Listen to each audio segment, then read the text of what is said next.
contains recorded words of David Koresh. It's taken from telephone conversations between David Koresh and the FBI negotiators. It was recorded by the government, and the tapes were recently released by the Justice Department. The tape has two segments. The first is from April 16th, Friday. It's from the wee hours of the morning, and David has just optimistically reported to the FBI negotiator that he's finished the first chapter or segment of his manuscript on the 7 seals of the Book of Revelation. He had pledged on the previous Wednesday and sent out a signed legal agreement that he would exit the Mount Carmel Center upon completion of the manuscript. The tone of the conversation is quite optimistic and upbeat, both from David's side and from the side of the FBI listening to his report. I'm saying that when I get through writing these and they're given to my attorney, and my attorney hands them over, what's the two theologians' name? Philip Arnold and Jim Tabor, because you've shown that they have a sincere interest in these things, you see, then I can spend all my time in jail and people can go in and ask me all the stupid questions, because they're not going to ask me about the seals. They're going to say, do you molest young ladies? Have you eaten babies? Do you sacrifice people? Do you make automatic weapons? Do you have bombs? Look, that's what they're going to be interested in. Sensationalism. So that's why you need to get it done before you leave there, then. That's why I'm going to complete it, because, you see, you know as well as I do that people in this world, they want something dramatic and sensational. They don't want to have to sit, no one's going to sit there and let me sit there in front of a camera and read Psalms 40 to them to prove the first seal. Dick, it's a real world, and that's why I'm sympathetic with your position. I realize you're frustrated, and I agree with you. I'm not frustrated. I went home, and I'm no longer frustrated. I never was frustrated. Did you take a shower for me? Well, yeah, I took a couple of them for you. Thank you. I appreciate it. Now listen, let's get back to the point at hand. This, the writing of the seals. Okay, you've got to do that from in there, and it's going to take you X amount of time. But just tell me this, David. Are you saying that when you finish that manuscript, then I'm not bound any longer? No, but see, that doesn't answer the question. Then I'll be out. Yes, definitely. I know you'll be out, but that could. Excuse me, I've got a cold. That could mean a lot of things, David. That could mean I'll be in custody, in the jailhouse. You can come down there and feed me bananas. No, I know at some point in time that's true, but I'm getting from you, I'm asking you, that when that is finished, are you then telling me that you are coming out the next day or 2 hours after you send that out? Well, I'll probably, when I bring it out, see, my attorney is going to get to the copy. Right. Okay? And as soon as he hands it over to the scholars, the theologians, right, that's when he's going to come back, and that's when I'm going to go out with him, because he said point blank that, one of the guarantees of me arriving down there is that he's going to go with me. You can go on paper here and said that David Koresh told me that as soon as he finishes this manuscript, the 7 seals, of which you finished the first chapter dealing with the first seal, right, that you're going to make that available. I'll be splitting out of this place. I'm so sick of MREs, Dick, that, Well, I just want to make sure that I have this right, that you're coming out as soon as that's finished. That's what it was said by the attorney. That's what I'm saying. Okay. It's clarified. Lock, stock, and barrel it. I mean, I've heard you say that you're coming out after, but that is not specific. That's a game that we all can play. Look, I know, Dick. But I'm asking you for your word. You say that you're coming out as soon as that's done, and you gave up the manuscript to Garen, who's going to make copies available for Arnold and the other fella, right, the other biblical scholar, and then you are coming out with that manuscript. He's going to come, and the way the procession is to be, I'm to go out first with him, and then I think you're last, right, Steve? With his attorney. Okay. And the other people in between. And then, you know what? I'm keeping you from getting back to work. So you know what I'm going to do? I'm going to let you go so that you can get back to work, because, David, frankly, I'm eagerly awaiting this manuscript. Well, I tell you what, it's going to blow your socks off. Well, I'm perfectly willing to read it, and I'm looking forward to it as either hate me or love me then. Well, I want to read it, and then I'll make a decision then, and we'll see how it goes. In the meantime, let's get that thing written. The first chapter of David's manuscript that had been completed was carried out of the burning building on April the 19th by his secretary and stenographer, Ruth Riddle. It was on a computer disk. This disk was subsequently turned over to David's attorney, Dick DeGuerin, and according to David's instructions, DeGuerin passed it on to James Tabor and Philip Arnold. It's now published in the appendix to a recent book. Why Waco is the title, Cults and the Battle for Religious Freedom in America. The book contains a commentary by Drs. Arnold and Tabor on the manuscript. This next segment of the tape is indeed the last recorded words or conversation of David Koresh. It was recorded on April the 18th, Sunday, the day before the fire, at about 2 o'clock in the afternoon. Koresh called the FBI negotiators. He's quite upset and angry because they've begun to remove cars and clear the area in the front of the building. First of all, he's upset that evidence might be destroyed that would relate to what had happened on February 28th in the initial BATF raid on Mount Carmel. Secondly, he's concerned about property damage in general, and it's clear from the tone of his voice that he suspects that something might be up, and that indeed the agreement that he feels he's reached with the FBI to write the manuscript and then exit peacefully could fall apart and not be carried out. Is this John? This Henry? Oh, Henry, this is Dave. Hi, Dave. Look, the generals out here, right? You have a hard time controlling them, right? I don't control them, no. Okay. Well, look, we have done everything we can to be able to communicate in a nice, passionate way. We've, told you what our work with God is, and we've been kind. We've not been your everyday kind of cult. We've not been your everyday kind of terrorist, which I'm sure you're familiar with having to deal with. Mm-hmm. And a lot of things that the FBI or these generals are doing is just kind of way beyond the scope of reason. And they're not only destroying private property, they're also removing evidences. And this doesn't seem like that these are moves that should be made by a government who says to a people that we're going to be able to take this up in a court of law. I mean, they're not going to be able to replace a lot of things here. Like that 68 SS El Camino that belonged to Paul Fanta. Mm-hmm. They'll never be able to replace that. They don't have any more of those. And the 68 Camaro and other things out here in the front, mm-hmm. they can't replace that.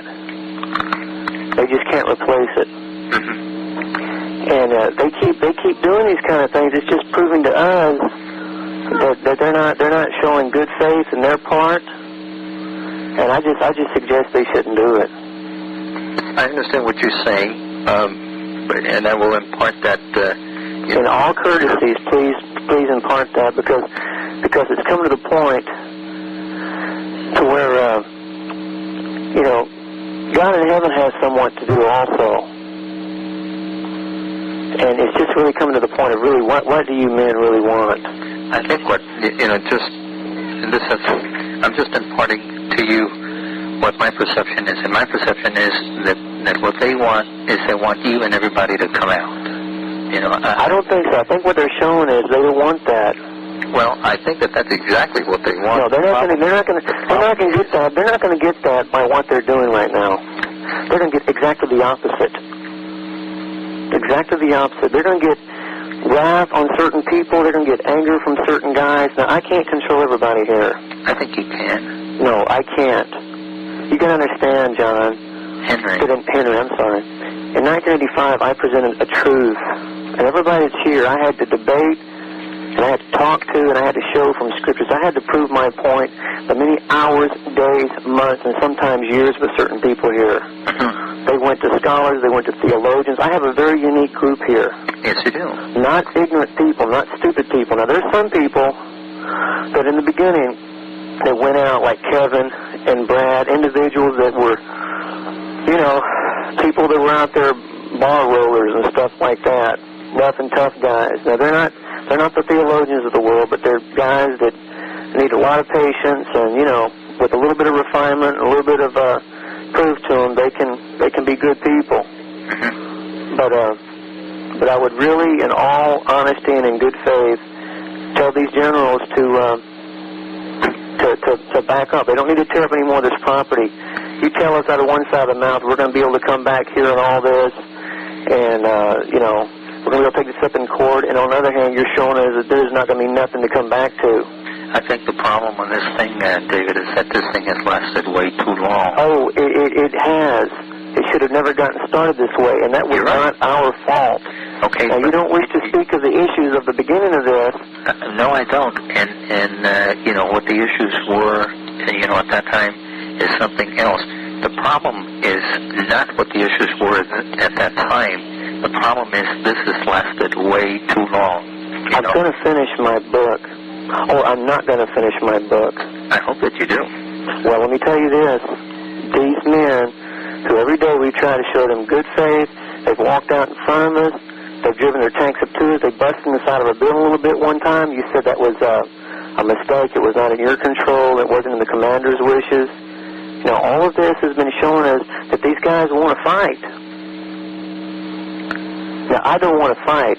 I'm alive too, and there's a lot of people in here that are alive. There's children in here. That's right. But we're also Americans, and I think that America has a patronage, a very clear patronage of individual citizens who have a breaking point.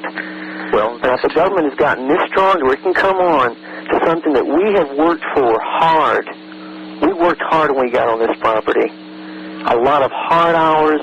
This place was a dump. We fixed it up. We built this little house here. It's not extravagant.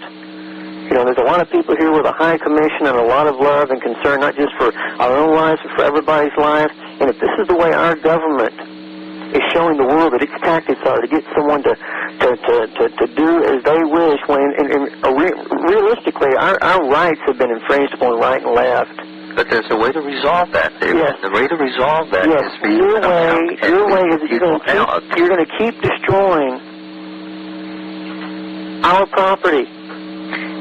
This probably would not have had to happen. It never did have to happen. That's right. And then, if you had come out on the day that you indicated, that you promised that you were going to come out, none of this would have taken place. Look, you denounced the fact that I have a God that communicates with me.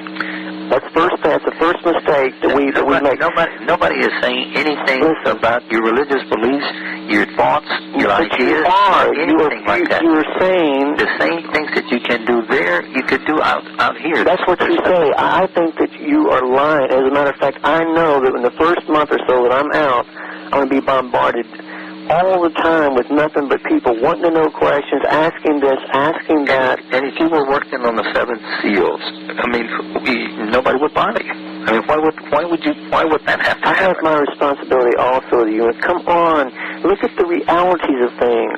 And the reality of things is that there are priorities, and your everybody's priority should be in the safety of the children, all right, the safety of the women. You are fixing to ruin that. These commanders are fixing to ruin the safety of my children, my life, the lives of my wives, the lives of my friends, my family.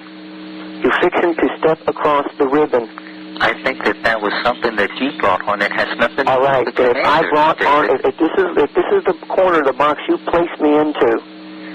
I think that you're placing yourself in that. No, you're the one moving forward. You're the one who has violated, your generals have violated our constitutional rights.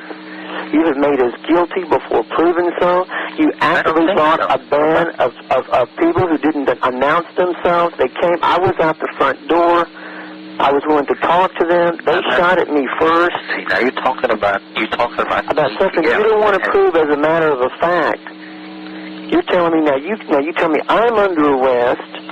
I have to come out and I have somebody is under arrest. That doesn't mean that you've already been proven guilty. It just means I'm being punished. We've already been punished. We've been placed in jail. We're being punished as guilty. Well, that is something that you chose for everybody in That is not correct. That is something you chose as a confinement. Because if you had walked out on that day as you promised, by now, who knows where we would have been. you probably would be out on bail, for goodness sake. John, all I can say is that if you want to place this in the history books as one of the saddest days in the world. Well, I think that the rules for your safety still apply. There's no reason, to think that they shouldn't apply. I understand your rules. I'm just simply asking you in all good faith and all good manner that you tell the generals it's enough to tear up our property. I will tell them exactly what you said, but you need to understand that I'm talking up. It's not, talking down. So, what I suggest and what I will suggest is exactly what you said. I've suggested that, and I've suggested other things. I have no problem in, for you tell them we love them, and, And you're willing to send out 30 people? Look, 50? Whoever wants to go out. No. Don't tell me that. Tell me that you're sending somebody out. I'm not going to. You don't understand about these people yet. And you don't understand about the people here yet either. Okay, well, if this is the way we want to play, then we come to a point I'm not wanting to where, play anything. Look, you are playing. No, everyone in the tanks up there is playing. No, nobody is. People just want to see some progress. Look, some progress is being made. You don't realize what kind of progress is being made. There are people all over this world who are going to benefit from this book of the Seven Seals. You don't seem to understand. And what you don't seem to understand is that the people here want to see that kind of progress, but other kind of progress. There's no reason why you couldn't be doing the same very thing that you're doing now within the place. It's not true. What you're saying is not based on the truth.